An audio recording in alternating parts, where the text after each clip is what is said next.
Hello once again, and welcome to today's That's English. Hello, and morning to you. You look very elegant today, Annabelle. Well, thank you. I'm going to a wedding this afternoon. Who's getting married? An old friend, Lady Cynthia Warburton Clyde. She sounds very upper class. Was she at school with you? Oh, no, she went to a posh private school, like most upper-class people. So will it be a very posh wedding? Oh, yes. There'll be aristocrats, business people, some government ministers and even some movie stars. Wow, I'd love to go with you. Today's documentary is about social class in Britain. As you watch, find the answer to this question. What is the easiest way to tell if someone is upper class? Let's see. Beautiful country pubs. Cricket on the village green. Piccadilly Circus. These all come to mind when we think of Britain. It doesn't matter where you come from, they can be enjoyed by everyone. But what about this? Or this? Or this? Are the class divisions in Britain as strong as ever? We asked activist Wilfred Smith, who is an opponent of the class system. Not much has changed.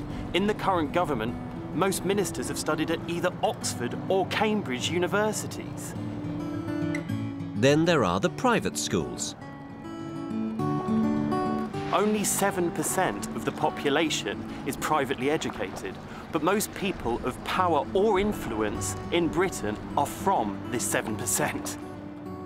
But between 1964 and 1997, every Prime Minister, Labour or Conservative, was educated at a state school. Some people believe Britain is going backwards. The school you once went to is more important than your abilities these days. Fewer working-class people are going to university because of the recently increased tuition fees. But other people say that Britain is no longer as elitist as it was. Here's sociologist Abi Karim.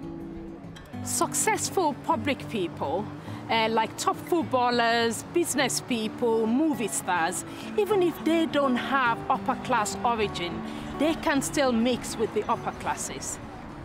So it may be that success and money can buy you class. Wilfred Smith doesn't think so. I think it's important to distinguish between class and status. Money and success can give someone status, but it won't give them class. Accent is the easiest way to tell a person's class. The most obvious indicator is a person's accent. Generally, the upper classes don't have a regional accent. They learn a posh accent from their private school. If you do not have a posh accent, then you probably aren't upper class. So what about Victoria Beckham, also known as posh? David has pre-season training here. We're just here having a good time. She certainly doesn't come from the upper class.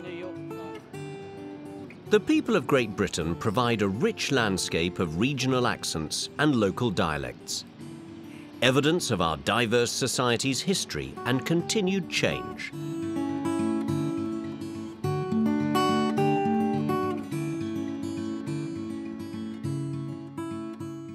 That's an interesting point that Wilfred makes about the difference between class and status. Yes, you can be very rich, but still not be upper class. Or you could be poor and yet still be upper class. Now let's look at the answer to the question, which was, what is the easiest way to tell if someone is upper class?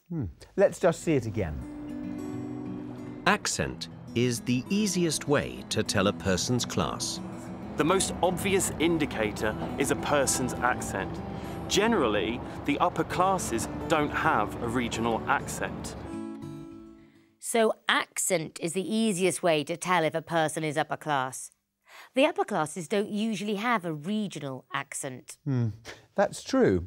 But in any case, class divisions in Britain aren't as strong as they used to be. No, thank goodness. But there are still social problems like unemployment. Yes, there are. We asked our international friends this question.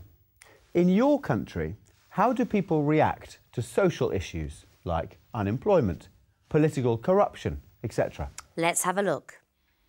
People in Canada are quite conservative and or polite, and so therefore if they have concerns with certain issues, they might write letters to Parliament or have peaceful protests. Scottish people have a tendency to be quite rowdy and outspoken about issues, so a lot of them take on protests to show their discontent. Some people will protest, and sometimes you'll find in the cities there will be big protests. A lot of people go on strike for different union reasons. As far as South Africa itself goes, what's happening in South Africa is you get rioting. There have been some quite nasty and violent riots recently where people have been killed. Corruption has been a major issue, and media plays a very strong role in bringing issues like this to the forefront. There are also protests that keeps happening. It could be a hunger strike or a procession. Today, a lot of people react on the internet, so I suppose rather than actual physical in the street protests like you might have seen in the 60s or in the 70s, the way people react now is by blogging or by emailing a stern letter to the government.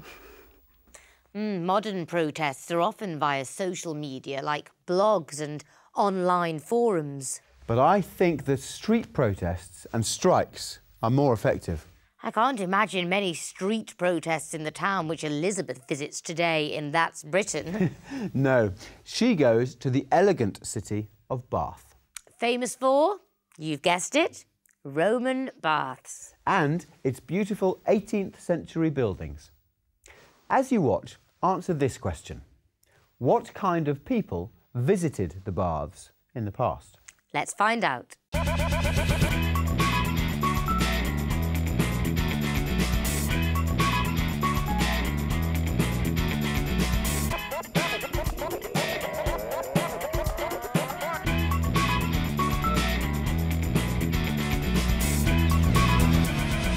Hello again. Today I'm in Bath, and some people think it's one of the most beautiful cities in the world. It certainly has some of Europe's finest architecture and is one of UNESCO's World Heritage Sites. I'm with James, who lives in Bath, don't you, James? Yep. Can you tell us what's great about living in Bath? Well, I like the areas, like the churches, the buildings. It's very posh as well. Very posh? Yeah, most of it. Most people say it is. Of course, the baths are a main attraction.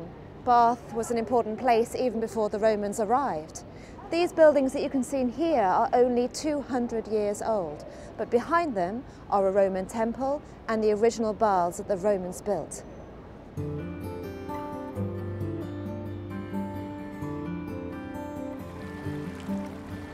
These baths, or hot springs, have been attracting kings and queens and aristocrats for more than 2,000 years.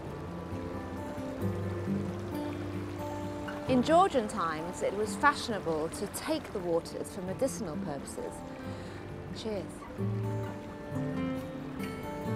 Oh.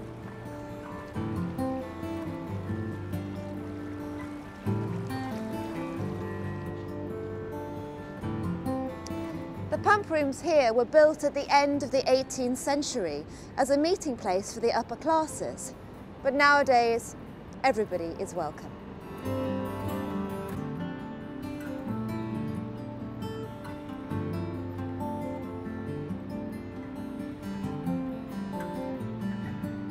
This looks like a shopping street, doesn't it? But if we look at the buildings from the back, you'll see that the shops are actually on a bridge. Pulteney Bridge. It's the only bridge in Britain that has shops on it. And like the Ponte Vecchio in Florence, it really is a beautiful bridge. Okay, I'm off to do some window shopping.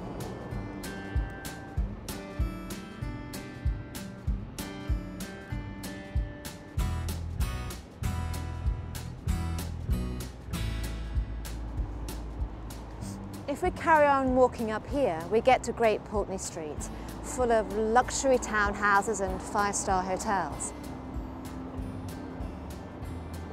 This is a sedan chair. In the 18th century, this was how the rich would travel around the city. If you weren't so rich, you simply had to walk.